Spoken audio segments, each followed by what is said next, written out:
Fans, welcome back for episode 225 of the Working Fans podcast. And this week, it is the man called Dave, Mr. W Energy himself, AJ Strangebrew. And we were set to bring you a pre-recorded video. We were going to do all best ofs this month, all pre-records to get ahead of things.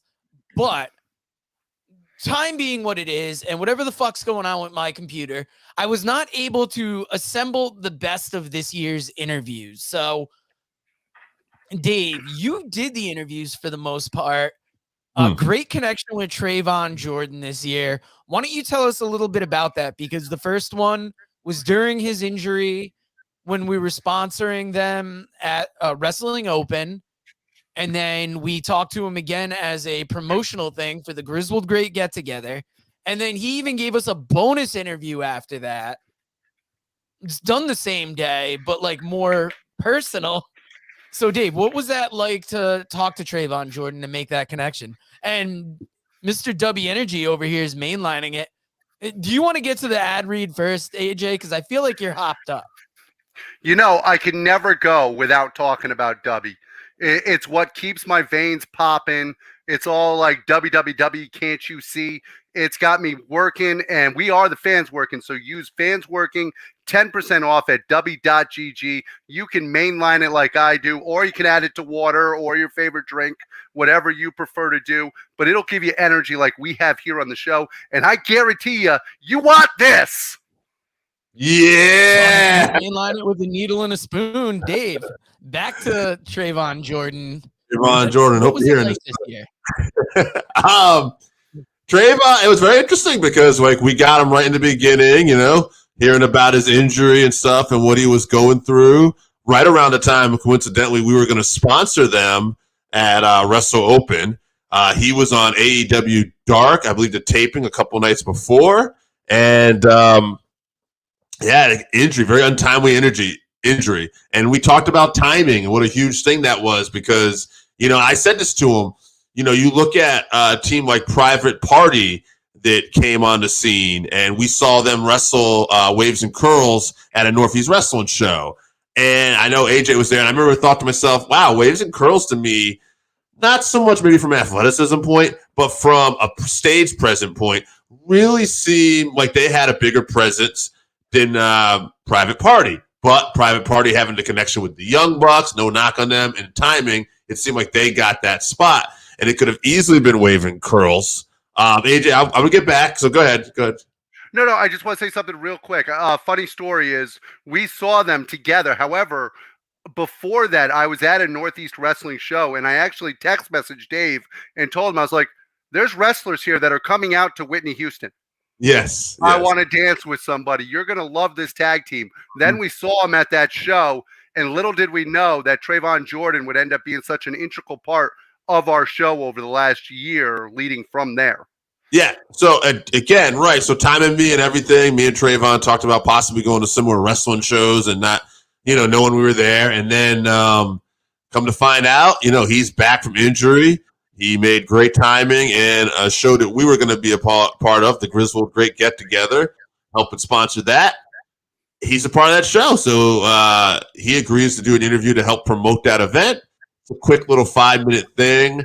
And I said to him, hey, man, you want to do another interview where we can talk a little more in depth about things? He agreed with it. And again, just more of just a real connection with this guy, talking about other things that he loves, like DC and Teenage Mutant Ninja Turtles. And, you know, he's just a great guy, super happy-go-lucky guy. He kills it at the event. And it's great to see somebody with this kind of positive energy. Speaking of energy, Mr. W Energy, take it back. I'm sorry. I got to mention the fact that I'm hoping someday you're going to see the AJ Strangebrew, Trayvon Jordan Broadway musical series podcast. I think that will really light the people up with our love of Broadway songs. That is true. And also at that Grizzled Great Get Together, we got to interview Brian R. Solomon, who we had talked to a year before. Got to have him at the event. He talked his superheroes book that he worked on. He is currently working on, and he has like 2 chapters written of his Gorilla Monsoon book, which I cannot wait to read because the depth of knowledge that Brian R. Solomon has for wrestling and just the way he approaches it is amazing. So it was great to have him at the tent that day as well. I'm looking forward to the chapter on Gorilla Monsoon's anatomy. That's that man had a better grasp on the anatomy of the human body than any professional wrestling announcer ever. But we got other interviews too. We had done Randy Hogan this year. We talked to him. He was quite the character. Wrecking Ball Legursky also was part of that Griswold Great Get Together. We did a quick little interview with him to help promote the event. But at the end of the day, when I think, we didn't do as many interviews this year. For me, Trayvon was really the star for us. And it was all about his comeback. And speaking of comebacks, baby? Also, I wanted to mention that was a good transition, but I had a couple more interviews I wanted to mention as part of the Working Fans Presents.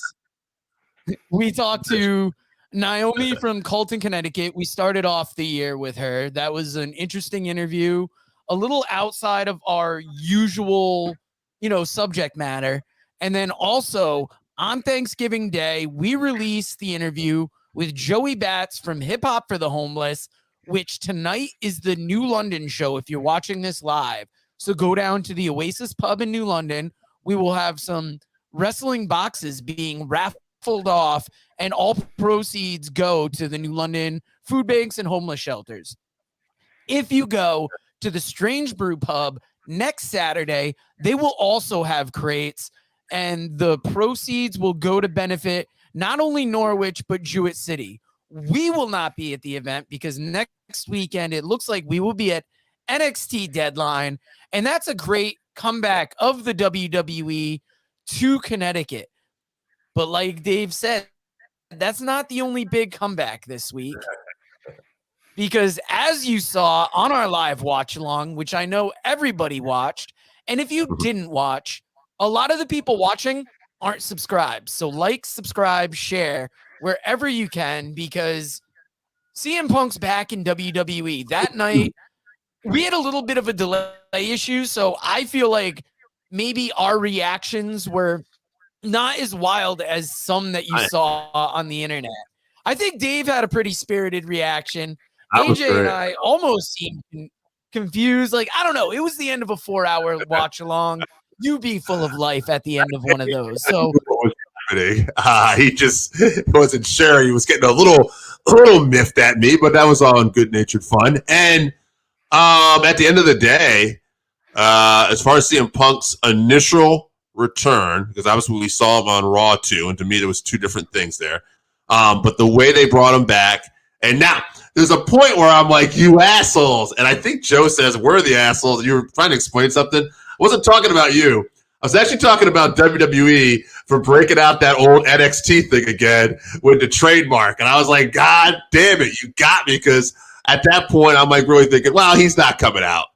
And he fucking did. He did. So I loved it because not everybody has seen that little trick from NXT. Obviously, not everybody was watching NXT back then. So it's a bigger stage now. And I liked it a lot. I thought it really just added to this event. I've heard some people thought that it overshadowed the men's war games and they wish they would have waited. That is not the opinion I would share. I thought it just really added something more to this event. Kind of like Bobby Heenan added a lot to Rick Rude. But that War Games match was so good. Anybody who thinks it overshadowed it didn't pay attention to the match. That match was absolutely incredible. This just added a little bit of seasoning to the dish. Nothing wrong with it whatsoever. You got to have a garnish there when you have a spectacular dish. Now, that being said, the next night on Raw, I thought it kind of fell a little flat because let me finish and then you can. It wasn't that I hated it. It's just that it didn't feel like the Punk of old a little bit, and I think I know why. Obviously, he can't be talking about AEW shooting on things. There's legal stuff involved. Obviously, WWE might not even want him to do that shit. But at the end of the day, and I'm not one of these guys. I was not behind the scenes. I've said this for a long time. I don't know whose fucking fault this was between Punk and AEW. Sounds like it's probably a little bit of both. Sounds like Punk probably was a little out of control at times. He wasn't managed. Whatever. But I'm happy for the guy. He's here. It's awesome. But it just felt a little weird. It's so great to be back home. But it wasn't like, this is the year ago. This guy's like talking about how this place sucked. Anyway, go ahead, AJ. You really want to. Well, you're missing part of this. Okay. Punk lost about 5 minutes of what his original promo time was going to be because of the mistimings of the Randy Orton match. I don't know if it was rustiness or I don't know if it was the combination of the two. But they lost 5 minutes of promo time because that match actually went over its allotted time. So Punk had to cut short, and all of a sudden he had to take what he was going to say and condense it down to half the time that it was originally supposed to be. That could have affected it also. You can only put so much into a 5-minute speech. That being said, I felt coming away out of that this is a guy who could still really make, for me personally, I'd like to see him go heel. And I feel like it would be a great, because he was so over the top, I thought, pro WWE. I thought, wouldn't it be funny, though, if this guy turns around and, Rollins was right and he's like, I'll be honest with you, this place sucks and I can't wait to tear it down. There's hardcore WWE fans out there. They would really be pissed. And I think you could get great heat off of something like that. One of the other things that came out of there was that when he mentioned AJ Lee, there's all kinds of speculation now that AJ Lee is also coming out of retirement. There's a lot of speculation for the Royal Rumble. There's a lot of speculation in general for her to come back. Now, I don't know how accurate that is. However, there's a lot of talk about it. She left. She didn't leave because of injury. She left because CM Punk left the WWE, and she had no interest in working anywhere else.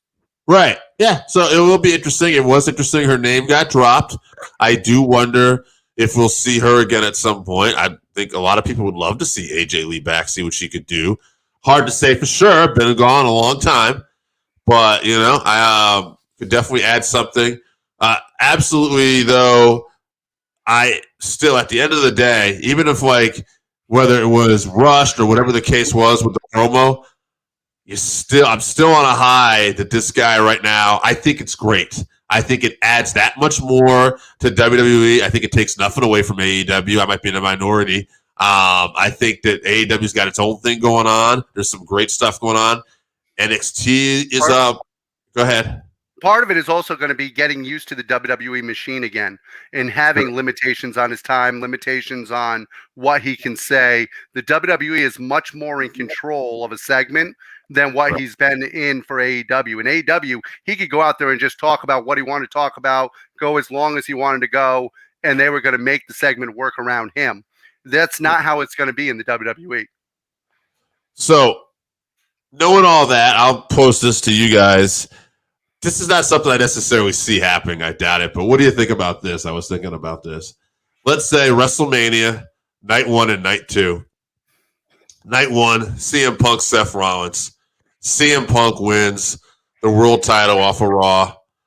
Night 2, rematch. Cody Rhodes, Roman Reigns. Cody wins night 2. And at the end of WrestleMania this year, we have Cody Rhodes and CM Punk holding the world titles in WWE, two of the biggest stars in AEW the last couple of years. Would WWE do something like that? This is a different WWE. Would it be the right call? Because to me, I'm thinking man, you could really put this out there. And unlike Vince all those years, now you're telling people, wow, I could go to WWE and win the championship. They're not that I will, but there's no animosity. Here's the reason why that could happen. WWE, no matter how much time they spent in AEW, whether Cody was responsible for building it, whether CM Punk made the numbers jump, the WWE still looks at them as WWE guys. They look at them as WWE guys who were grown in WWE, even though Punk spent so much time in Ring of Honor, built up before he came there. Because he went to their developmental system and then came up and became a megastar, they look at them as WWE guys. So for them, they don't give a shit about the AEW crap. All they care about is look at these two superstars. And we got Sean Sass. I see that as possibly happening. And then maybe even let's say the year after, Cody versus Punk, title versus title. Now, when I was watching Monday Night, I don't know if the time frame would necessarily affect how that promo came off, because I watched it. It looked like a good CM Punk return to WWE, but given what we saw, the promo he did in AEW, it didn't feel genuine. And I don't think that's anything time related. I think it's just he's back in WWE. Everybody knows everything that went down before that. And it's great that he's saying he's home now. But 2 years ago, we heard that he was, back to professional wrestling from sports entertainment. I'm still here for it. I'm still excited, but it doesn't have that renegade feel that he had when he was in AEW. I think it's a different company now. Like Triple H said, they're different people, so time can heal all wounds and things can change. But just fresh off of everything, right now, it currently feels a little off to me too. It can change, and time will tell. But right now, I'm like, man, this feels kind of awkward a little bit to me.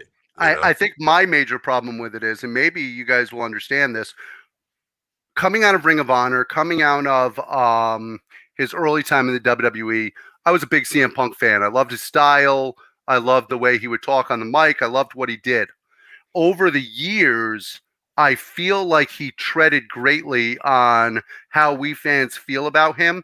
There was a whole time period there where, let's face it, he barely gave a fuck about us. And then he comes back, makes a name again off of us, and it always seems to be about CM Punk. So being a big CM Punk fan to being disillusioned by him, like I said at Survivor Series, I don't give a fuck that CM Punk came back. Until he proves that he gives a fuck about us, pardon my French, I don't give a fuck about him. All right, but here Son Sass is asking, he thinks CM Punk, well, he's saying, I think CM Punk wins the Royal Rumble. Do you guys agree with that prediction? Do you think he does win the Royal Rumble? That's going to be the first match he wins coming back. I mean, it's possible. Right now, the only person we know in the Royal Rumble is Cody Rhodes, who also has a hell of a shot at winning the Rumble. Yeah. It would be ironic if Punk eliminated Cody for the Rumble and they both ended up still winning the world titles. Punk just challenged Rollins, and then you're setting up this. I mean, if Cody doesn't win the Royal Rumble, what's his road back to Roman Reigns? You never know, man. You never know what they could do. But right, yeah, it is interesting. I'm going with Cody still to win the Rumble. I think that's always been my. I do too, because I think that CM Punk can get the shot at Rollins without winning the Rumble. Yeah, although I think Randy Orton is going to be the first guy. We're getting a little off track here, but I think Randy Orton will be the first guy to challenge Roman at the Rumble. I think that's going to be the program. Randy's gunning for them, and I think that's the program to make for Royal Rumble.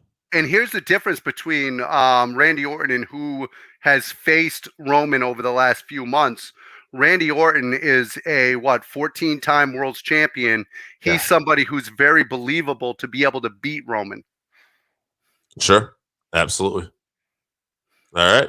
Well, the CM Punk news wasn't the biggest thing to happen this week because the newest edition of Pro Wrestling Illustrated hit the mailbox for me.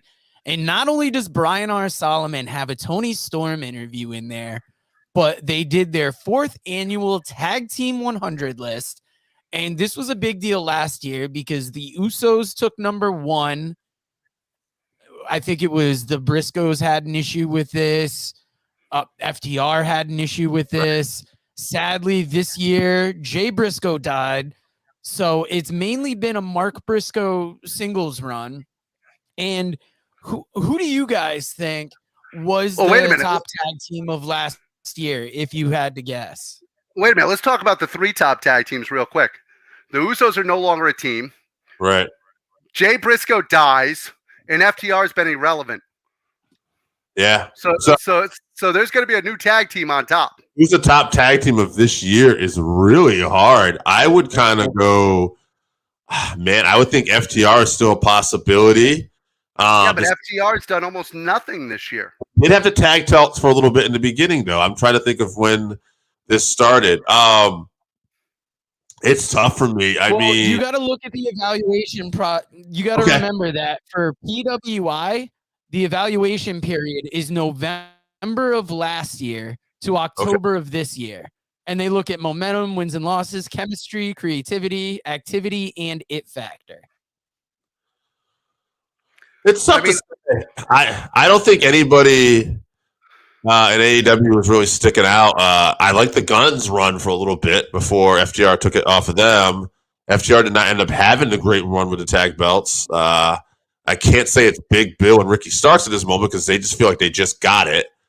Honestly, the Judgment Day kind of is like the team that keeps popping in my head here. And they're a makeshift tag team. They are, but like I think they've. What about how about the Creed brothers sneak in there?